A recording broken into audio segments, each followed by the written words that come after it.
The champagne bottle slipped from my trembling fingers and shattered against my kitchen floor, but I barely heard the crash over the sound of my son's voice on the phone saying, "Make it look like an accident, something quick, clean, untraceable." For 30 seconds, I stood frozen in my 62-year-old body, clutching the winning lottery ticket worth $30 million, listening to my only child hire someone to murder me. The man I'd raised, loved, and sacrificed everything for was calmly discussing the best methods to eliminate his mother so he could inherit my fortune before I even had a chance to spend it. Where are you watching from today? Drop your location in the comments below and hit that like and subscribe button. Let me back up to explain how I got here. Standing in my modest Springfield kitchen on this Tuesday evening in September, eavesdropping on a conversation that would change everything I thought I knew about my family. My name is Margaret Foster, though everyone calls me Maggie, and until exactly 47 minutes ago, I was just another working-class woman counting down the days until retirement. I'd spent the last 23 years as a bookkeeper at Henderson's Auto Parts, living paycheck to paycheck in the same 3-bedroom house where I'd raised my son Ryan after his father walked out when he was 12. Not exactly the American dream, but it was my life, and I'd made peace with its limitations. Then came the phone call that changed everything. "Mrs. Foster, this is Jennifer Williams from the Illinois State Lottery Commission. I'm calling to inform you that you're the sole winner of last night's Mega Millions jackpot. Congratulations, you've just won $30 million.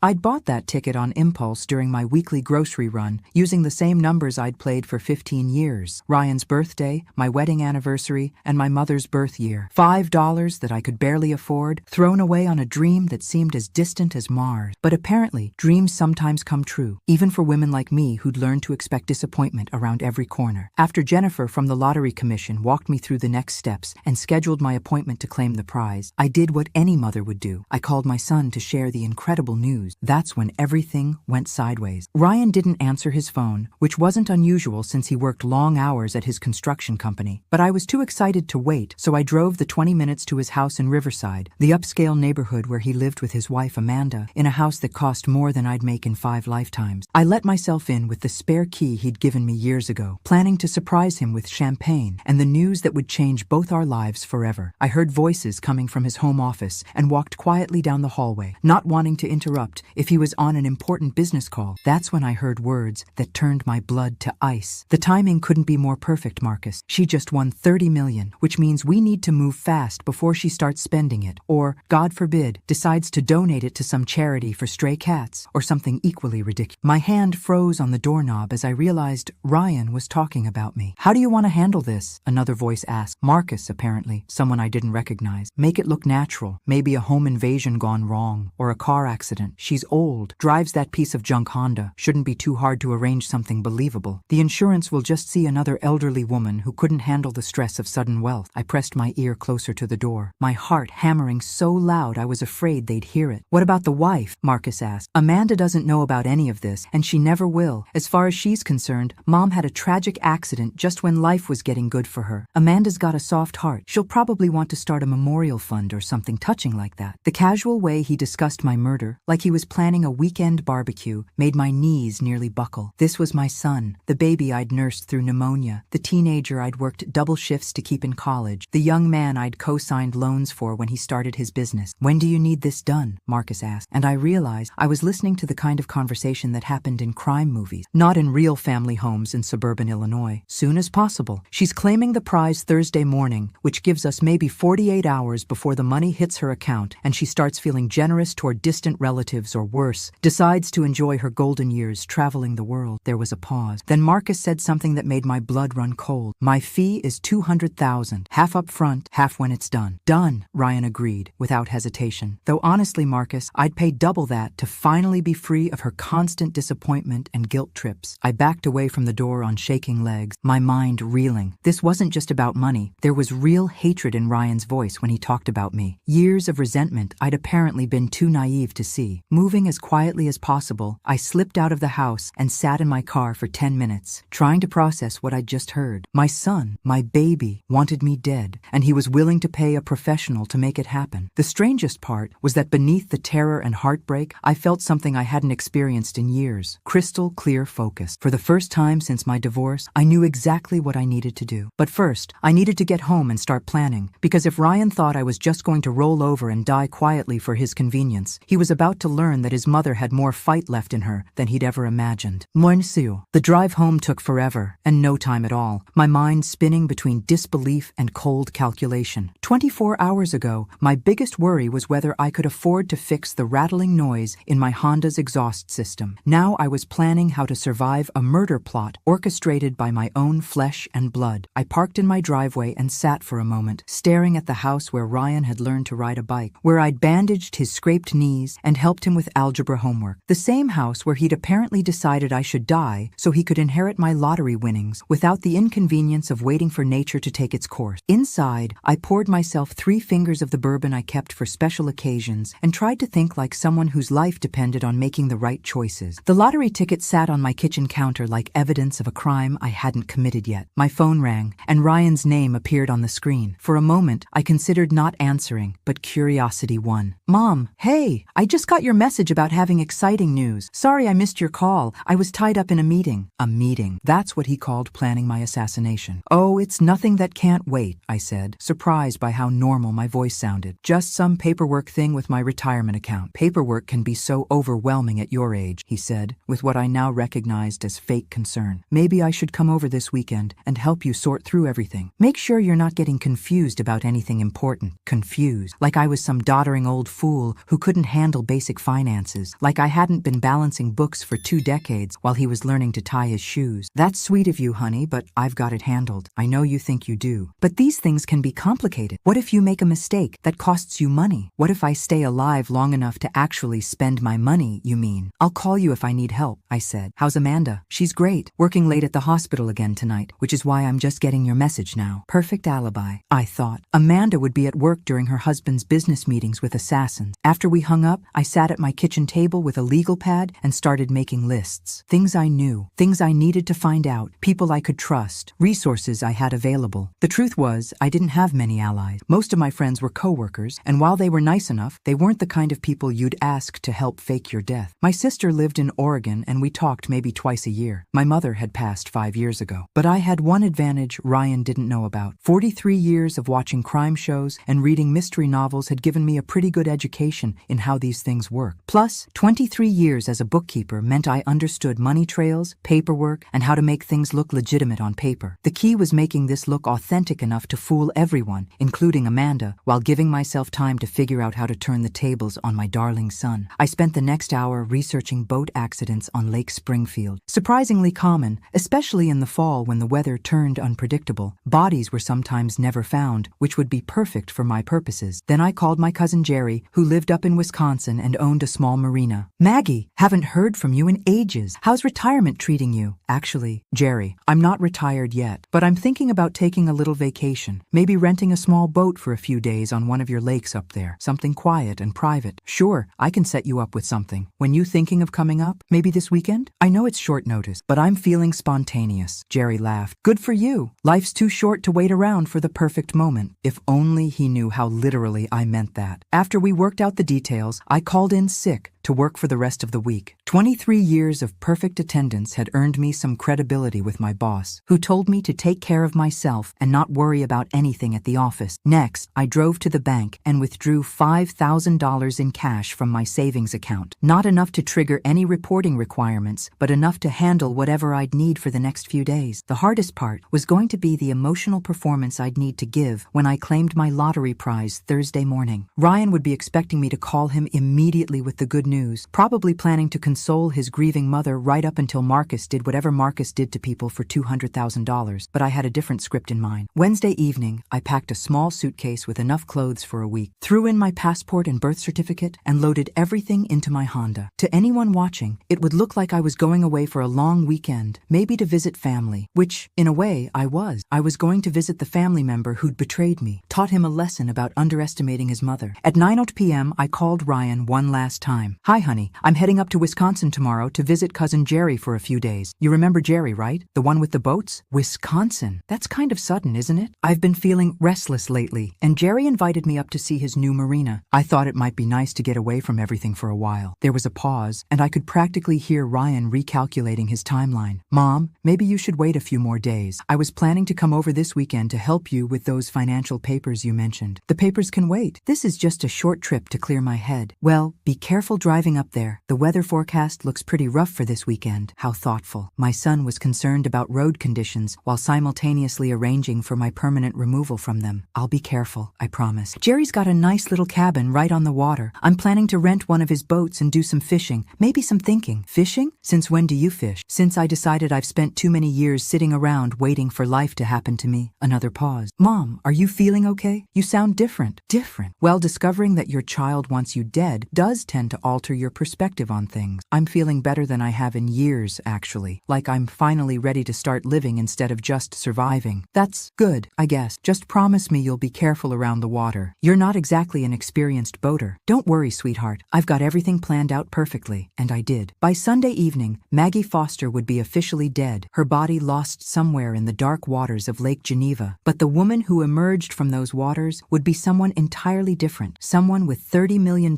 a new identity, and a very specific agenda regarding her ungrateful son. Ryan had no idea what kind of storm he'd just unleashed. Thursday morning arrived gray and cold, perfect weather for claiming a life-changing lottery prize and beginning my own death. I dressed carefully in the navy blue dress I'd worn to my mother's funeral, seemed appropriate for the occasion, and drove to the Illinois Lottery Commission headquarters in Chicago. The whole process took 3 hours of paperwork, photos, and interviews with officials who kept congratulating me on my incredible luck. If only they knew how unlucky I was feeling. Mrs. Foster, you're our biggest winner this year, said Jennifer Williams, the woman who'd called me with the news. $30 million after taxes. Have you given any thought to how you'd like to handle your winnings? I smiled the way I imagined a shocked grandmother should smile. Honestly, I can barely believe this is real. I keep thinking I'm going to wake up and find out it's all been a dream. It's very real, she assured me. The money will be transferred to your designated account within 48 hours. You might want to consider speaking with a financial advisor about investment options. My son Ryan works in construction. He's good with numbers. I'm sure he'll help me figure out the best way to handle everything. Jennifer beamed. How wonderful to have family support during such an exciting time. Family support. Right. I called Ryan from the parking lot, knowing he'd be waiting for this call. Mom, how did it go? Oh my goodness, Ryan, I can barely speak. $30 million. Can you believe it? That's incredible. Absolutely incredible. When does the money get transferred? They said 48 hours. By Saturday morning, I'll officially be a millionaire. I paused for effect. 30 times over. This is amazing news. Listen, why don't you cancel that trip to Wisconsin? We should celebrate properly. Maybe go out for dinner tonight. Actually, I think getting away for a few days is exactly what I need. This is all so overwhelming, and Jerry's place is so peaceful. I need some quiet time to process everything that's happening. But Mom, there are probably things you need to take care of right away. Legal stuff, financial decisions, nothing that can't wait until Monday. The lottery people said I don't have to make any major decisions immediately. I could hear the frustration in his silence. His timeline was getting messed up, and he didn't know how to fix it without sounding suspicious. Well, okay, but please be extra careful driving, and call me when you get there so I know you arrived safely. Of course, sweetheart. I love you. I love you too, Mom. The lie came so easily to both of us. I drove home, loaded my car with the things I'd need, and left a note for my neighbor, Mrs. Patterson, asking her to collect my mail and water my plants while I was gone. Then I headed north toward Wisconsin, taking back roads and paying cash for gas to minimize my digital trail. Jerry's marina was exactly as I remembered from my last visit 10 years ago. A dozen weathered docks stretching into Lake Geneva, surrounded by the kind of dense woods that could hide secrets for decades. Jerry himself looked older, but still had the same easygoing manner that made him perfect for my purposes. Maggie, look at you. You look great. Ready for some time on the water? More than ready. I need to get away from everything for a while. He showed me to the cabin I'd rented, a one-room structure with a small kitchen and a dock right outside the back door. Perfect for a woman who needed to disappear without anyone asking too many questions. Weather's supposed to turn rough Saturday night, Jerry warned. Might want to keep the boat close to shore if you go out then. I'll be careful. Friday passed quietly. I took the small motorboat Jerry had rented me out for a few hours, getting familiar with its controls and testing how far from shore I could get before losing sight of land. I also scouted the eastern shore of the lake, finding a secluded cove where someone could beach a boat without being seen. That evening, I called Ryan to check in. How's the fishing, Mom? Peaceful. Very peaceful. The water is beautiful, and Jerry's been showing me all the best spots. That's great.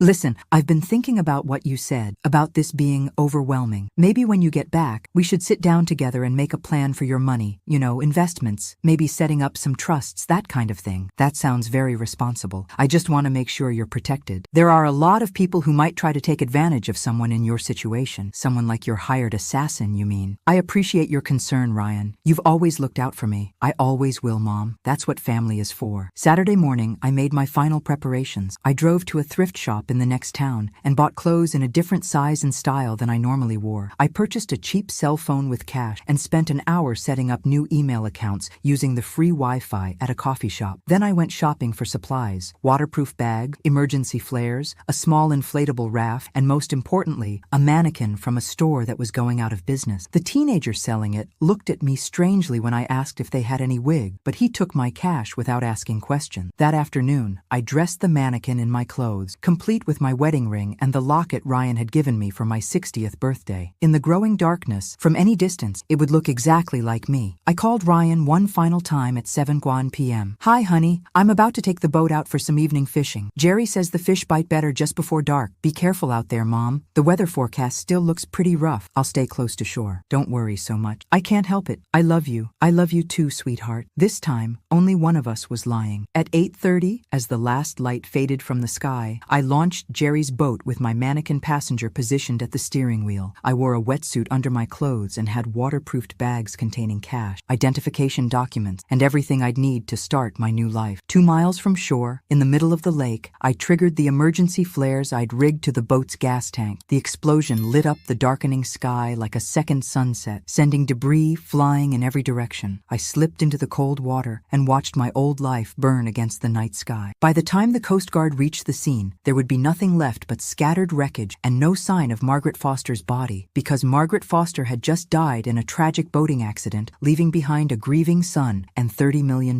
But the woman swimming toward shore in the darkness was someone entirely different, someone with a very specific plan for how that money was going to be spent. The water was colder than I'd expected, and by the time I reached the secluded cove on the eastern shore, my teeth were chattering despite the wetsuit. I dragged myself onto the rocky beach and lay there for a moment, watching the distant glow of emergency vehicles racing toward my burning boat. It was done. Margaret Foster was officially dead, lost in a tragic accident that would dominate local news for exactly as long as it took for the next story to come along. I changed into the dry clothes I'd hidden in the waterproof bag and made my way through the woods to the parking area where I'd left my backup car, a 15-year-old Toyota Camry I'd bought with cash 3 days earlier from a private seller who didn't ask for anything more than a name and signature. The drive to Milwaukee took 2 hours, giving me plenty of time to think about what came next. By now, Jerry would have called the authorities about his missing guest. Ryan would get the call sometime Sunday morning, probably while he and Amanda were having coffee and reading the newspaper. I wondered how convincing his grief performance would be. My first stop was a 24-hour storage facility where I'd rented a unit under my new name, Patricia Williams, a widow from Iowa looking to relocate closer to her grandchildren. I'd spent considerable time creating this identity, using techniques I'd learned from those crime shows Ryan used to tease me about watching. Inside the storage unit were clothes that fit my new persona, documents that established my history, and most importantly, a bank account with enough starter funds to rent an apartment and buy a car. Patricia Williams might not have $30 million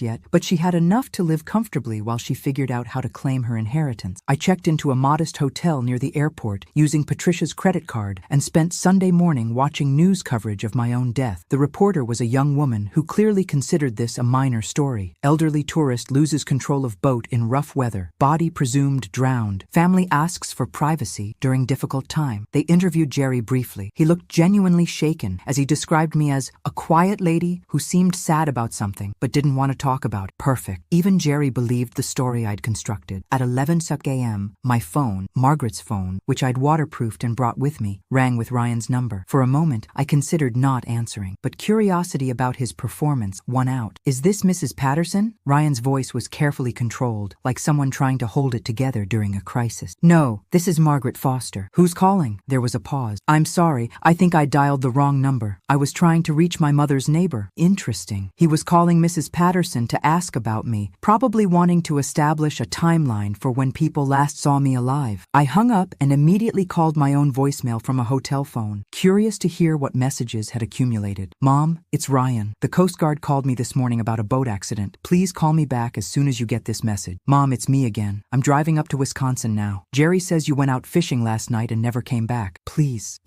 call me. Mom, I need to hear your voice. They found pieces of Jerry's boat but no sign of you. I can't handle this. Please call me back. He was good. If I didn't know better, I'd almost believe he was genuinely distraught. The fourth message was from Amanda. Hi, Margaret. It's Amanda. Ryan is beside himself with worry. We're both praying you're okay and just stranded somewhere, maybe hurt, but alive. Please call if you get this. Amanda sounded genuinely upset, which confirmed that she wasn't part of Ryan's plan. My daughter-in-law was innocent, just a woman who thought she'd lost her mother-in-law in a terrible accident. I almost felt sorry for her. Monday morning brought a new challenge, figuring out how to access my lottery winnings without revealing that I was still alive. $30 million doesn't just disappear when someone dies. It becomes part of their estate, subject to probate court and inheritance law. I spent hours researching estate law at the Milwaukee Public Library, using their computers to avoid leaving digital traces on any device connected to my new identity. The picture that emerged was complicated but not impossible. As Ryan's only living parent, and with no will specifying otherwise, he would inherit my entire estate once I was declared legally dead. In cases where no body is recovered, that process typically takes 7 years unless a judge accepts compelling evidence of death. But lottery winnings were treated differently. Since I'd officially claimed the prize but died before receiving it, the money would likely be transferred to my estate relatively quickly, especially with clear evidence of accidental death. Ryan probably knew this. He'd certainly had time to research it while planning my murder. The question was, could I get to the money before he did? Tuesday afternoon, I drove to a law office in downtown Milwaukee and made an appointment with a lawyer named David Chen, using my Patricia Williams identity. Ms. Williams, how can I help you today? I need some advice about a rather unusual inheritance situation. My sister died recently in an accident, and there are some complications with her estate. I spun a carefully constructed story about a family member who'd won the lottery but died before collecting, leaving behind a son who might not be the most trustworthy heir. I asked about legal options for challenging inheritance distributions, particularly in cases involving suspected foul play. David Chen listened carefully, taking note. These situations can be complex, especially when large amounts of money are involved. Do you have any concrete evidence of wrongdoing? Not yet, but I'm working on it. If you can document suspicious circumstances surrounding your sister's death, there are legal avenues for challenging the inheritance. The key is timing and evidence. How much time do I have? That depends on several factors, but generally speaking, you'd want to act within the first few months after the death is officially recorded. Once the estate is settled and assets distributed, it becomes much harder to challenge. I thanked him for his time and paid his consultation fee in cash. As I left his office, I was already formulating the next phase of my plan. Ryan thought he'd eliminated the one obstacle between him and $30 million, but what he'd actually done was create an enemy with unlimited resources and nothing left to lose. My son had always been smart, but he'd never been as smart as he thought he was, and he'd certainly never been as smart as his supposedly simple mother, who'd spent 43 years learning how criminals think by watching them on television. It was time to start my investigation into Ryan Foster's business dealings, his financial situation, and most importantly, his relationship with a man named Marcus, who charged $200,000 to make problems disappear. Because if I was going to destroy my son's life the way he'd tried to destroy mine, I needed to understand exactly what kind of man he'd become when I wasn't watching. Wednesday morning found me sitting in my rental car outside Ryan's construction company, watching workers arrive for their shifts. Foster and Associates occupied a converted warehouse on the outskirts of Springfield, with expensive equipment parked in the lot and Ryan's black pickup truck in the reserved space near the main entrance. From the outside, it looked like a successful business, but I'd spent enough years balancing books to know that appearances could be deceiving, especially in an industry where cash flow problems could sink even profitable companies. I waited until Ryan arrived at 8 a.m., then followed him at a distance as he stopped at a coffee shop downtown. Perfect opportunity to do some reconnaissance while he was safely occupied. Foster and Associates had a small office staff, and I'd done my homework on each of them. The receptionist was a young woman named Jennifer, who'd worked there for 6 months. The bookkeeper was an older man named Tom Peterson, who'd been with the company for 3 years. I walked into the office wearing the kind of professional outfit that made me invisible. Gray suit, sensible shoes, clipboard in hand. The universal uniform of someone conducting an official survey. Good morning. I'm with the Better Business Bureau, conducting a routine survey of local construction companies for our annual report. Would you have a few minutes to answer some questions about about business practices in the industry? Jennifer looked uncertain. I'd have to check with Mr. Foster, but he's not in the office right now. That's fine. These are general questions about industry standards, not specific company information. Completely confidential, of course. For the next 20 minutes, I chatted with Jennifer and Tom, asking the kind of bland questions that would bore anyone to death while listening carefully for useful information. Most of what I learned was routine, normal business operations, standard payment schedules, typical client complaints. But then Jennifer mentioned something interesting. The only weird thing lately is that Mr. Foster has been getting a lot of calls from someone named Marcus. He always takes those calls in his private office with the door closed. And afterwards he seems,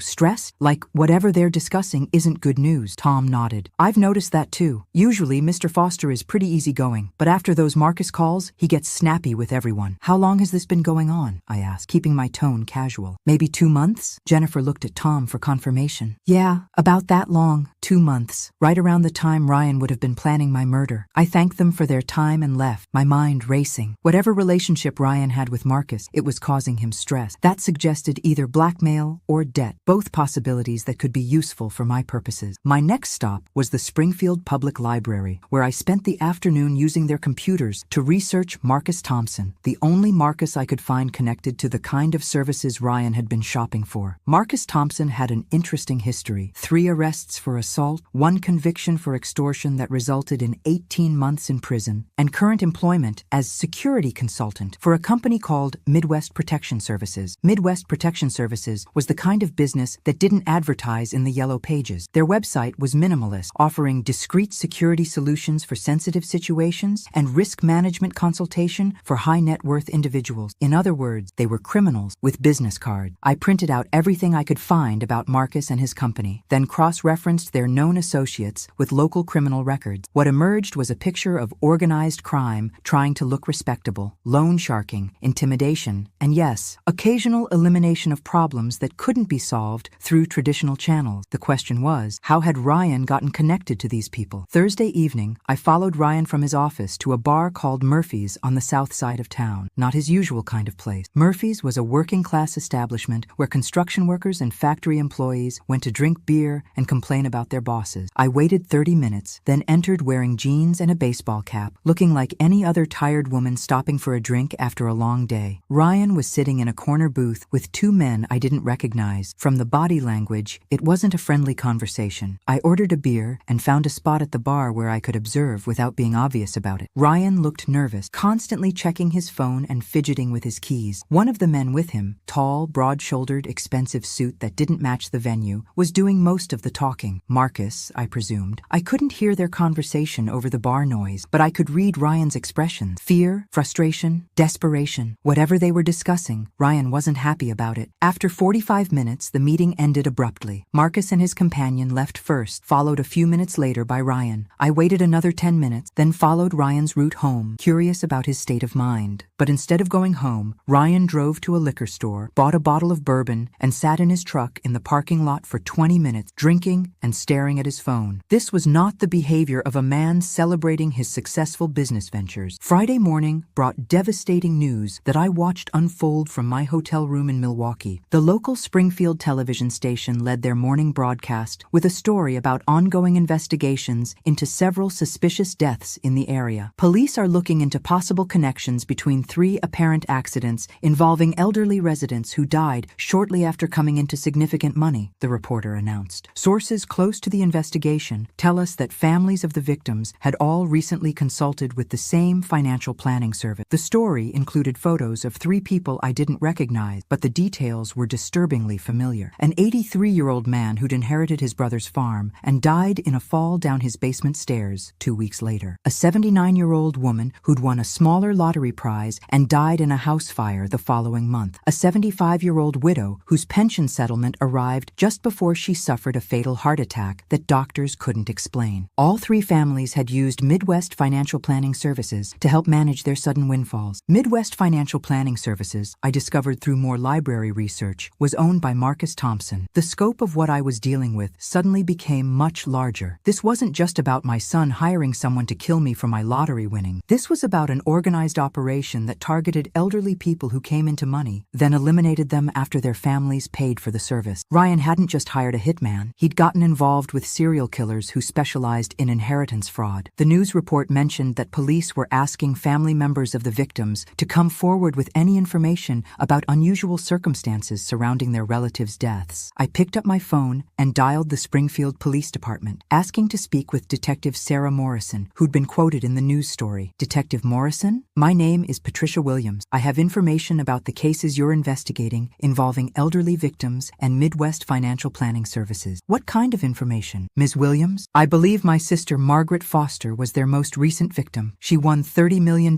in the lottery last week and died in a boat accident 3 days later. Her son Ryan had been in contact with Marcus Thompson before her death. There was a long pause. Ms. Williams, can you come in for an interview? I think we need to talk in person. I'll be there tomorrow afternoon. And Ms. Williams, if what you're telling me is accurate, you may want to consider protective custody. These people don't usually leave witnesses alive. I hung up the phone and smiled for the first time since this whole nightmare began. Ryan thought he'd committed the perfect crime, but what he'd actually done was connect himself to a criminal organization that was already under police investigation. By tomorrow evening, my dear son would discover that killing his mother was the biggest mistake he'd ever made. The $30 million Betrayal, chapters 6 to 10. Detective Sarah Morrison looked exactly like someone who'd spent 20 years dealing with the worst humanity had to offer. Tired eyes, coffee-stained desk, and the kind of skeptical expression that said she'd heard every lie imaginable. But when I walked into the Springfield Police Department Saturday afternoon and started explaining what I knew about Marcus Thompson and my sister's death, her skepticism quickly turned to intense interest. Let me make sure I understand this correctly, Ms. Williams. You believe your sister Margaret Foster was murdered by the same organization we're investigating in connection with 3 other deaths? I don't believe it. I know it. I pulled out the folder I'd assembled with everything I'd discovered about Midwest Financial Planning Services. Ryan Foster contacted Marcus Thompson 2 months ago. 3 days after Margaret won the lottery, she conveniently died in a boat accident. The timing isn't coincidental. Detective Morrison studied the documents I'd provided, occasionally making note. How did you come by this information? Some of these details about phone calls and business meetings are quite specific. My sister was worried about Ryan's behavior before she died. She'd been keeping track of things that seemed unusual. The lie came easily. I'd had plenty of practice creating Patricia Williams' backstory. And you're certain about the connection to Marcus Thompson? Ryan Foster has been meeting with him regularly. I have photos of them together at Murphy's Bar, taken 3 days ago. I handed her the pictures I'd taken with a telephoto lens I'd rented for the occasion. Ryan's face was clearly visible, as was Marcus Thompson's distinctive profile. Detective Morrison leaned back in her chair, studying me carefully. Ms. Williams, if what you're telling me is accurate, you could be in significant danger. This organization has already killed 4 people that we know of. They won't hesitate to eliminate someone who's threatening their operation. That's why I came to you instead of confronting them directly. Good choice. I want you to stay in protective custody while we investigate this further. We've been building a case against Midwest Financial Planning for 6 months, but we haven't been able to connect Marcus Thompson directly to the deaths. Your information could be the breakthrough we need. She stood up and walked to a whiteboard covered with photos, timelines, and red string connecting various pieces of evidence. We believe this organization targets elderly people who come into sudden wealth, lottery winners, inheritance recipients, insurance beneficiaries. They approach the families, offer financial planning services, then eliminate the elderly person after the family pays an upfront fee. How much do they charge? Based on what we've been able to determine, anywhere from $50,000 to $200,000, depending on the size of the inheritance involved. $200,000. Exactly what Ryan had agreed to pay Marcus. The brilliant part of their scheme, Detective Morrison continued, is that the deaths look completely natural. Heart attacks, accidents, house fires, nothing that would normally trigger a homicide investigation. We only started connecting the dots when a social worker noticed that 3 of her elderly clients had died within weeks of coming into money. How long before you can arrest them? That depends on how much evidence we can gather. Ryan Foster's involvement could give us the leverage we need to flip someone inside the organization, maybe get them to testify against the leadership. I spent the next 3 hours providing everything I knew about Ryan's recent behavior, his financial situation, and his meetings with Marcus Thompson. Detective Morrison recorded our conversation and had me sign a formal statement as Patricia Williams, sister of the deceased Margaret Foster. We'll need you to stay in town while we investigate, she told me as we wrapped up. I'm arranging for a safe house where you can wait this out. These people play for keeps. How long do you think this will take? Could be days, could be weeks, but I promise you, Ms. Williams, if your sister was murdered, we're going to make sure her killer pays for it. That evening, in a cramped apartment that served as witness protection, I watched the local news coverage of the the investigation. The story had exploded over the weekend, with reporters camping out at Midwest Financial Planning's offices and trying to interview family members of the previous victims. Ryan's name hadn't been mentioned yet, but I knew it was only a matter of time. My phone, Patricia's phone, rang at 9